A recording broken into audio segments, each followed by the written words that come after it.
Me robaron a mi bebé en el hospital por ser pobre. 30 años después él me dio trabajo sin saber que soy su madre. Ayúdame a seguir creciendo, suscríbete, sígueme y dale me gusta al video. Escuché a mi bebé llorar con vida después de que me dijeron que había muerto. Ese llanto se quedó grabado en mi alma durante 30 años, mientras buscaba desesperadamente la verdad. Cuando finalmente conseguí trabajo limpiando oficinas para pagar mi último investigador privado, choqué accidentalmente con un hombre que me ofreció empleo por compasión.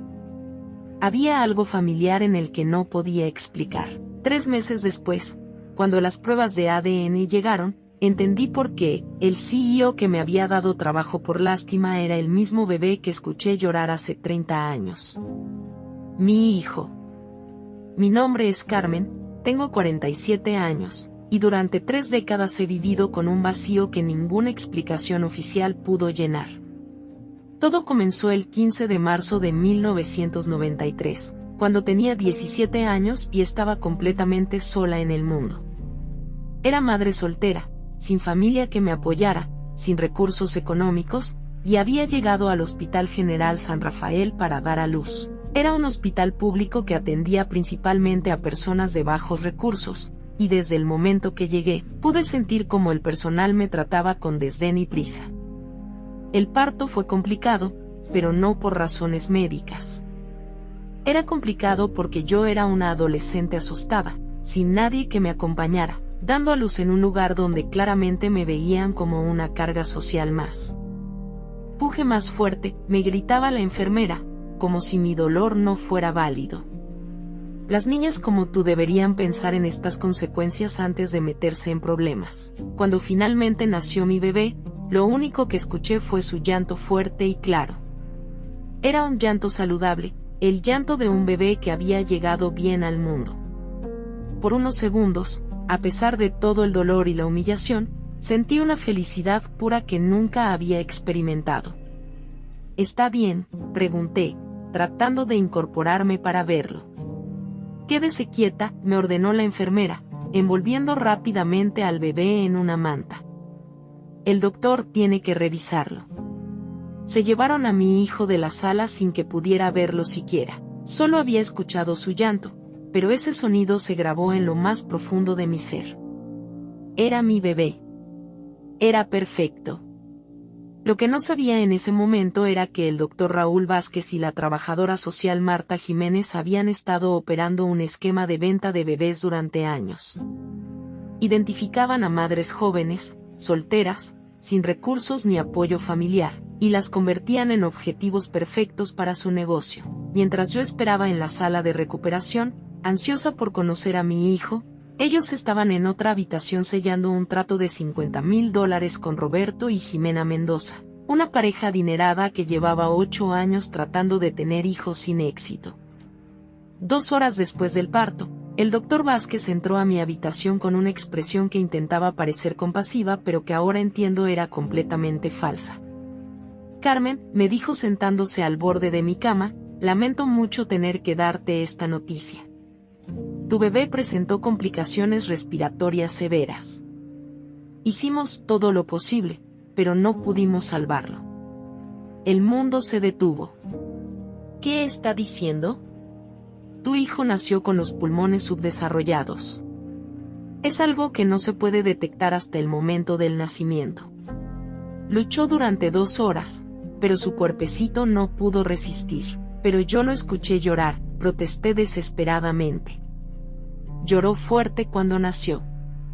Los bebés con problemas respiratorios no pueden llorar así. Carmen, entiendo que estés confundida. El trauma del parto puede hacer que recuerdes cosas que no pasaron exactamente como las percibiste.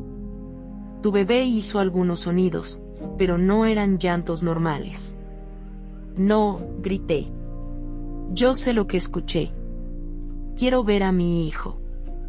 Lo siento, pero ya fue llevado a la morgue del hospital. Es mejor que lo recuerdes como era, tu bebé que estuvo contigo aunque fuera por poco tiempo. La trabajadora social Marta Jiménez entró en ese momento con una carpeta llena de papeles. Carmen, sé que esto es devastador, pero necesitamos que firmes algunos documentos legales. Son procedimientos obligatorios cuando ocurren estas tragedias. Entre lágrimas y completamente destruida, firmé papeles que supuestamente eran para el certificado de defunción y la disposición del cuerpo. En realidad, estaba firmando documentos que legalizaban la transferencia de custodia de mi hijo vivo a los Mendoza.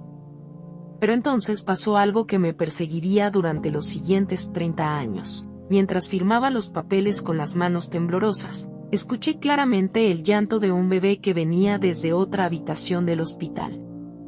No era un llanto cualquiera. Era el mismo llanto exacto que había escuchado cuando mi hijo nació. La misma intensidad, el mismo tono, la misma cadencia. Ese bebé, comencé a preguntar. ¿Hay otros nacimientos hoy?, me interrumpió rápidamente Marta. El hospital está lleno. Son otros bebés. Pero yo sabía lo que había escuchado. Una madre reconoce el llanto de su hijo de manera instintiva, primitiva. Ese era mi bebé llorando en alguna parte del hospital. Quiero investigar. Quiero ver el cuerpo de mi hijo, insistí. Carmen, me dijo el doctor Vázquez con firmeza, entiendo tu dolor, pero estás en shock. Lo que estás pidiendo solo va a hacer más traumática esta experiencia. Confía en nosotros. Somos profesionales. Me sedaron esa noche para ayudarme con el dolor. Cuando desperté a la mañana siguiente, me dijeron que mi bebé ya había sido cremado por políticas de salud pública y que debía irme del hospital. Salí de ahí destruida, pero con una certeza que nunca me abandonaría. Mi hijo había estado vivo, y algo terrible había pasado. Durante 3 décadas, esa certeza se convirtió en una obsesión que definió cada aspecto de mi vida. No podía tener relaciones normales porque vivía consumida por la búsqueda. No podía establecerme en ningún lugar porque siempre tenía la esperanza de que en la siguiente ciudad, con el siguiente investigador, finalmente encontraría la verdad. Mi primer investigador privado fue Carlos Ruiz, que contraté 6 meses después de perder a mi hijo. Le pagué $3,000 que había ahorrado trabajando en una fábrica, y me alcanzó a dar una pista sobre el apellido de la familia que había adoptado a mi hijo. Luego, descubrí que había sido comprado por el doctor y durante 3 meses me dio falsas esperanzas. He encontrado algunas inconsistencias en los registros del hospital, me decía durante nuestras reuniones semanales. Hay indicios de que algo irregular pudo haber pasado esa noche. Después de 4 meses, Carlos desapareció con mi dinero sin haber hecho investigación real alguna, solo el apellido de los Mendoza. Había aprovechado mi desesperación para estafarme. El segundo investigador, Ana María Torres, fue más sofisticada en su engaño. Durante 8 meses me mostró documentos que parecían oficiales, fotografías borrosas de niños que podrían ser mi hijo, y testimonios de supuestos testigos que había localizado con gran dificultad. Tu caso es complejo, me decía, pero estoy muy cerca de una gran revelación. Solo necesito otros $2,000 para acceder a registros que están en archivos especiales. Le di ese dinero adicional, y también desapareció. El tercer investigador, Oscar Sandoval, fue el más cruel. Me hizo creer durante 1 año entero que había encontrado a mi hijo. Me mostró fotografías de un adolescente que supuestamente era él, me dio una dirección donde vivía con una familia adoptiva, y hasta organizó un encuentro que nunca sucedió porque en el último minuto surgieron complicaciones legales. La familia adoptiva tiene mucho dinero y abogados poderosos, me explicaba. Van a luchar para impedir que recuperes a tu hijo. Necesitamos preparar un caso legal sólido, y eso requiere más investigación. Durante 2 años me mantuvo en esa mentira, sacándome dinero poco a poco, hasta que un día me cansé de sus excusas y fui personalmente a la dirección que me había dado. Era una casa abandonada que había estado vacía durante años. Para ese momento, había perdido más de $15,000 en investigadores fraudulentos y había pasado de ser una mujer joven con esperanza a ser una mujer de mediana edad agotada emocionalmente. Pero nunca pude dejar de buscar. Cada vez que veía a un hombre joven de la edad que tendría mi hijo, me preguntaba si sería él. Cada vez que escuchaba historias de adopciones o de familias con historias misteriosas sobre los orígenes de sus hijos, mi corazón se aceleraba con la posibilidad. En 2023, a los 47 años, tomé la decisión de hacer un último intento. Había escuchado sobre un investigador privado en la ciudad llamado Joel Gómez que se especializaba en casos de bebés desaparecidos en hospitales. Sus servicios costaban $8,000 y era todo el dinero que me quedaba en el mundo. Para pagar esos $8,000, necesitaba conseguir trabajo urgentemente. Mi último empleo había terminado 3 meses antes cuando la empresa donde trabajaba como supervisora de limpieza cerró por bancarrota. A los 47 años, sin educación formal, con un historial laboral irregular debido a mis constantes mudanzas buscando pistas sobre mi hijo, conseguir trabajo se había vuelto extremadamente difícil. Había aplicado a 20 empresas en 2 meses sin éxito. La respuesta siempre era la misma: mi perfil no se ajustaba a lo que buscaban. El 15 de octubre de 2023, exactamente 30 años y 7 meses después de perder a mi hijo, llegué a las oficinas de Mendoza y Asociados, una empresa de consultoría empresarial que había publicado una vacante para supervisora de servicios generales. Era mi aplicación número 21, y honestamente ya no tenía mucha esperanza. La empresa se veía demasiado elegante, demasiado corporativa para alguien como yo. Pero era la última opción en mi lista, y necesitaba ese trabajo desesperadamente. La entrevista fue con la jefa de recursos humanos, una mujer de unos 35 años que desde el momento que entré a su oficina me miró como si fuera un estorbo. «Señora Carmen», dijo revisando mi hoja de vida con evidente desinterés. «Veo que ha tenido muchos trabajos en diferentes ciudades. ¿Hay alguna razón para tanta inestabilidad laboral?» «He estado buscando oportunidades de crecimiento», mentí, porque no podía explicar que había estado buscando a mi hijo perdido durante 3 décadas. «Su experiencia es limitada para lo que necesitamos. Buscamos a alguien con perfil más profesional». Miró mi ropa, limpia pero obviamente de segunda mano, y mi bolso gastado, y pude ver el juicio en sus ojos. «Además, en esta empresa manejamos clientes muy importantes. Necesitamos personas que proyecten la imagen correcta». «Señora, yo soy muy trabajadora», traté de explicar. «Puedo aprender cualquier cosa que necesiten. Solo necesito una oportunidad». «Lo siento, Carmen, pero su perfil no se ajusta a nuestros estándares. Le sugerimos que busque oportunidades más acordes a su experiencia». Salí de esa oficina completamente destruida. No era solo el rechazo laboral, era la confirmación de que a los 47 años, después de 30 años de sacrificar todo por buscar a mi hijo, me había quedado sin opciones reales. Mientras caminaba por el pasillo hacia los elevadores, las lágrimas comenzaron a rodar por mis mejillas. Este había sido mi último intento. Ya no tenía dinero para más entrevistas, para más aplicaciones, para más investigadores. Por primera vez en 30 años, consideré la posibilidad de rendirme. Estaba tan perdida en mi dolor que no me di cuenta de que alguien caminaba en dirección opuesta hasta que choqué directamente con él. El impacto hizo que mi bolso se abriera y todos mis papeles se esparcieran por el piso. «Dios mío, disculpe», dijo una voz masculina. «¿Está bien?». Cuando levanté la vista, vi a un hombre de unos 30 años, bien vestido, con ojos amables que mostraban preocupación genuina. Había algo en su cara que me resultó inexplicablemente familiar, pero en ese momento estaba demasiado abrumada para procesarlo.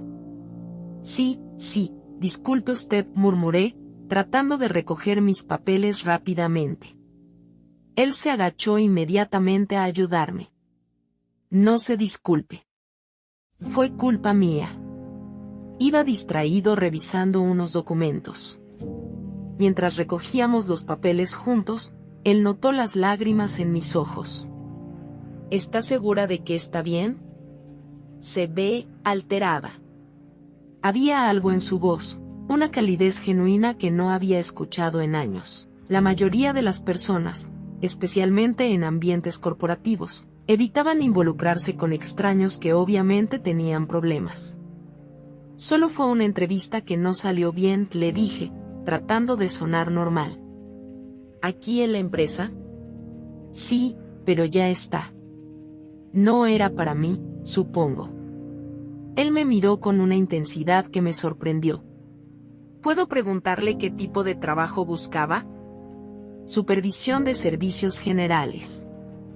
Limpieza, mantenimiento, ese tipo de cosas. ¿Y tiene experiencia en esa área? Sí, mucha. He trabajado en limpieza y mantenimiento durante más de 20 años. Él siguió mirándome con esa expresión familiar que no podía identificar. ¿Por qué es tan importante conseguir este trabajo? Si no le molesta que pregunte. Por alguna razón, quizás porque había sido el primer acto de gentileza genuina que había recibido en meses, le conté la verdad. Necesito el dinero para pagar un investigador privado. Es para buscar a alguien muy importante para mí. ¿Un investigador privado?, preguntó con interés renovado. Es complicado, le dije, tratando de terminar la conversación. No quería cargar a un extraño con mi tragedia. Disculpe si soy entrometido, pero hay algo, no sé cómo explicarlo. Siento que debería ayudarla. Esas palabras me tocaron profundamente. ¿Por qué haría eso? Ni siquiera me conoce. Honestamente, no lo sé. Hay algo familiar en usted que no puedo explicar. Como si la hubiera conocido antes. Cuando dijo eso, sentí un escalofrío que me recorrió todo el cuerpo. Yo había sentido exactamente la misma sensación familiar desde el momento que lo vi. ¿Cómo se llama?, le pregunté. Alejandro Mendoza.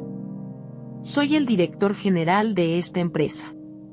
Mendoza. El apellido me sonaba de algún lugar, pero no podía ubicar dónde lo había escuchado. Mire, Carmen, y coma se detuvo. ¿Carmen qué?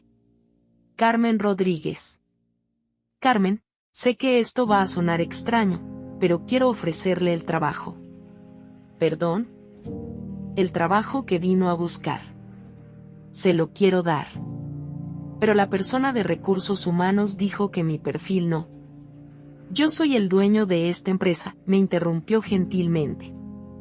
Yo tomo las decisiones finales sobre contrataciones. Y algo me dice que usted es exactamente la persona que necesitamos. No podía creer lo que estaba escuchando. ¿Por qué? Porque vi cómo recogió esos papeles. Con cuidado, organizándolos mientras se disculpaba conmigo cuando fue mi culpa. Porque veo en sus ojos a alguien que ha trabajado duro toda su vida y que no se rinde fácilmente. ¿Y por qué? Se detuvo, como si fuera a decir algo más personal. ¿Por qué qué? Porque tengo la sensación de que nuestras vidas están conectadas de alguna manera. Sé que suena irracional, pero no puedo ignorar esta sensación.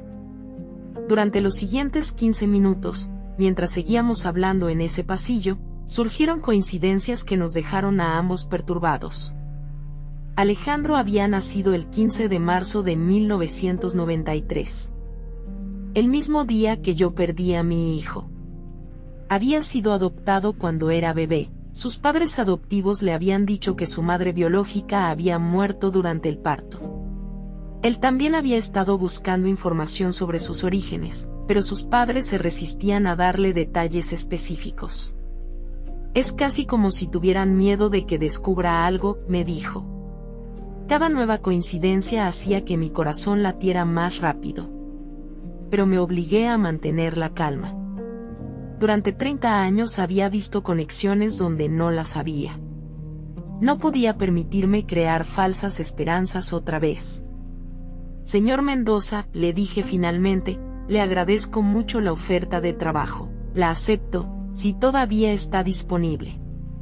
Por supuesto que sí. ¿Puede empezar mañana? Sí. Perfecto.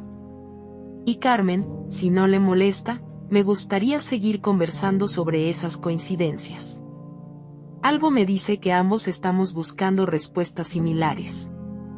Durante los siguientes 3 meses, mientras trabajaba en Mendoza y Asociados, mi relación con Alejandro se desarrolló de una manera que nunca podría haber anticipado. Oficialmente, yo era la supervisora de servicios generales y él era mi jefe, pero extraoficialmente, nos habíamos convertido en aliados en una búsqueda mutua por la verdad sobre nuestros orígenes. Alejandro se aseguró de que mi sueldo fuera suficiente para contratar al investigador Joel Gómez, quien comenzó a trabajar en mi caso inmediatamente. Pero lo que no esperé fue que Alejandro también contratara a sus propios investigadores para buscar información sobre su adopción. Hay demasiadas coincidencias para ignorarlas, me dijo durante una de nuestras conversaciones después del trabajo.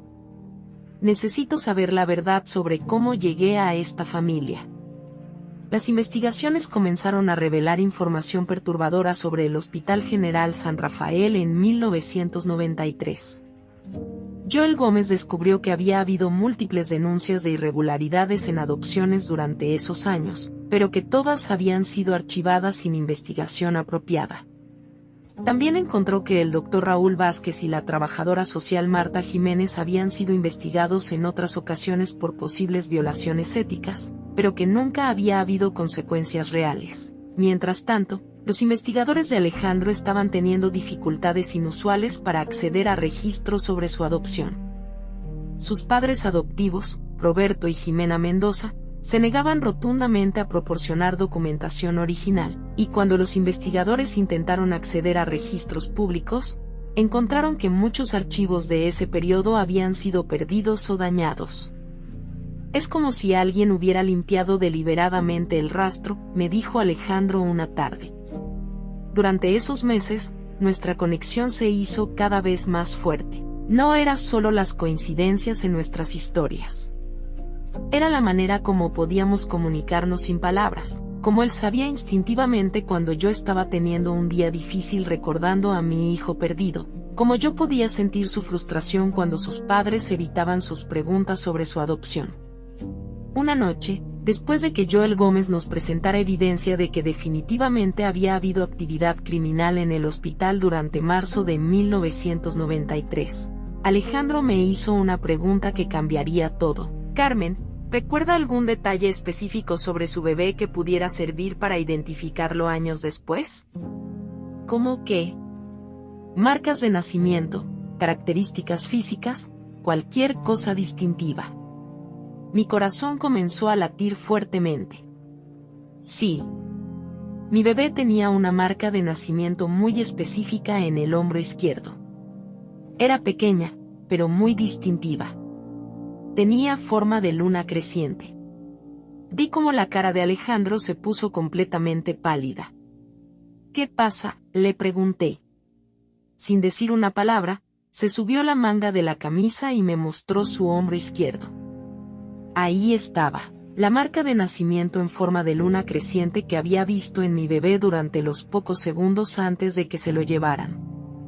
No puede ser, susurré, mirando la marca de nacimiento que había estado grabada en mi memoria durante 30 años. Carmen, dijo Alejandro con voz temblorosa, creo que necesitamos hacer una prueba de ADN. Las siguientes 48 horas fueron las más largas de mi vida. Joel Gómez organizó que las muestras fueran procesadas en un laboratorio independiente con resultados en 24 horas. Mientras esperábamos, Alejandro confrontó a sus padres adoptivos con nuestras sospechas. Papá, mamá, les dijo durante una cena familiar, necesito que me digan la verdad sobre mi adopción. He encontrado evidencia de que pudo haber sido irregular. La reacción de Roberto y Jimena Mendoza fue reveladora.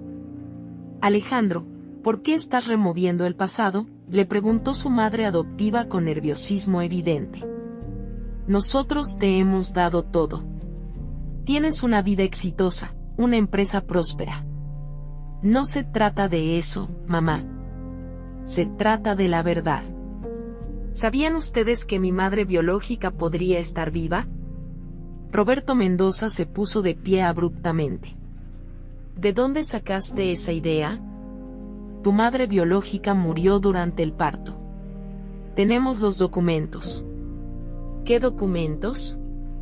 Nunca me los han mostrado, porque no queríamos que sufrieras reviviendo esa tragedia. Papá, creo que esa mujer está viva y que la he conocido. Jimena Mendoza comenzó a llorar. Alejandro, por favor. No destruyas nuestra familia por fantasías del pasado. Pero Alejandro persistió, y finalmente Jimena se quebró. Está bien, dijo entre lágrimas. Tu madre biológica no murió. Pero ella no te quería. Era una adolescente irresponsable que nos pidió que te adoptáramos porque no podía cuidarte. Era una mentira, pero era la primera admisión de que los documentos oficiales eran falsos. Cuando llegaron los resultados del ADN, solo confirmaron lo que nuestros corazones ya sabían. Probabilidad de maternidad, 99.99%. Alejandro Mendoza era mi hijo. El bebé que me habían robado hace 30 años estaba sentado frente a mí, y había sido él quien me había dado trabajo y esperanza cuando más lo necesitaba.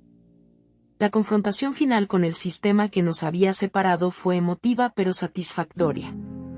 Con la evidencia del ADN y la investigación de Joel Gómez, presentamos denuncias criminales contra el Dr. Raúl Vázquez y Marta Jiménez. Aunque ya estaban retirados, enfrentaron cargos por tráfico de menores, falsificación de documentos y fraude. Roberto y Jimena Mendoza confesaron finalmente haber pagado $50,000 por la adopción ilegal, pero no enfrentaron cargos criminales porque habían sido técnicamente víctimas de la operación criminal también. Habían creído la historia de que yo había abandonado voluntariamente a mi hijo. Pero lo más importante no fue la justicia legal. Fue la reunión de una madre y su hijo después de 30 años de separación forzada. Mamá, me dijo Alejandro la primera vez que usó esa palabra, lamento mucho todo lo que pasaste buscándome. No lamentes nada, le respondí abrazándolo. Todo valió la pena para llegar a este momento. Alejandro decidió mantener una relación cordial con los Mendoza, reconociendo que habían sido padres amorosos a pesar de las circunstancias de su adopción. Pero también decidió que quería conocer y honrar a su familia biológica. Hoy, 2 años después de nuestro reencuentro, trabajo como directora de responsabilidad social de la empresa de mi hijo, enfocándome en programas para ayudar a madres solteras y familias vulnerables. El llanto que escuché hace 30 años no fue mi imaginación. Fue la voz de mi hijo llamándome, diciéndome que no me rindiera, que algún día el destino nos reuniría. A veces el universo tiene planes que van más allá de nuestra comprensión. A veces, la persona que necesitas encontrar es la misma que aparece para ayudarte cuando más lo necesitas. Y a veces, el amor entre madre e hijo es tan fuerte que puede sobrevivir 3 décadas de mentiras, sistemas corruptos y separación forzada. Si esta historia te demostró que el amor materno nunca se rinde y que el destino encuentra formas misteriosas de reunir a las familias, suscríbete y dale me gusta al video porque cada semana comparto historias que prueban que la verdad siempre encuentra la manera de salir a la luz. Y cuéntame en los comentarios, ¿crees en las conexiones inexplicables entre las personas que están destinadas a encontrarse?